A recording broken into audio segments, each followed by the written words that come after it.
আমেরিকার ইতিহাসে পরাজিত হওয়ার অন্যতম যুদ্ধ ছিল ভিয়েতনাম যুদ্ধ, যেখানে নৃশংসতার নজির গড়তে ভিন্ন এক অস্ত্র প্রয়োগ করেছিল দেশটি। এবার ভেনেজুয়েলাতেও রাসায়নিক ও দাহ্য অস্ত্র ব্যবহারের অভিযোগ উঠেছে, ফলে কোনো প্রতিরোধই গড়তে পারেননি ভেনেজুয়েলার সৈন্যরা।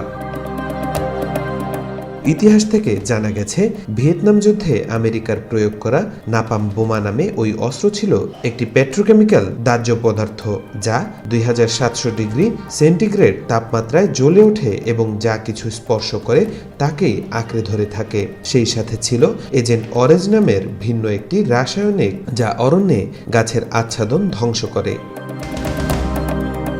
এদিকে হোয়াইট হাউসের প্রেস সেক্রেটারি ক্যারোলাইন লেভিটের একটি পোস্টে জানানো হয়েছে, ভেনেজুয়েলার নিকোলাস মাদুরো গ্রেফতারের সময় একটি নতুন ও অত্যাধুনিক অস্ত্র ব্যবহার করা হয়েছে। একজন ভেনেজুয়েলিয়ান নিরাপত্তা প্রহরী জানিয়েছেন, সেই অস্ত্রের কারণে তাদের সৈন্যরা হঠাৎ নাক থেকে রক্তপাত, বমি বমি ভাব এবং প্রচণ্ড অসুস্থতা অনুভব করে মাটিতে পড়ে গিয়েছিল।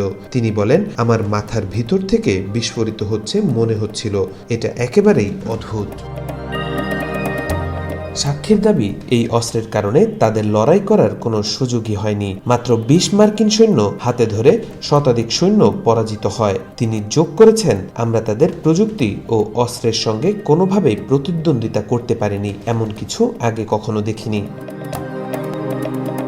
ভেনেজুয়েলার স্বরাষ্ট্র মন্ত্রণালয় জানিয়েছে, নিকোলাস মাদুরোকে গ্রেফতারের সময় করা মার্কিন অভিযানে প্রায় 100 নিরাপত্তা কর্মী নিহত হয়েছে। মার্কিন প্রশাসন এখনও স্পষ্টভাবে জানায়নি এই প্রযুক্তি বাস্তবে ব্যবহার করা হয়েছে কিনা।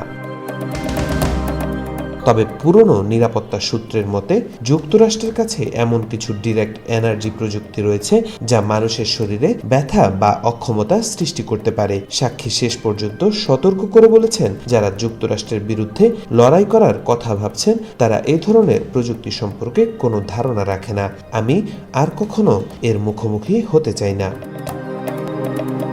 তাওফিকুল ইসলাম, আজকাল।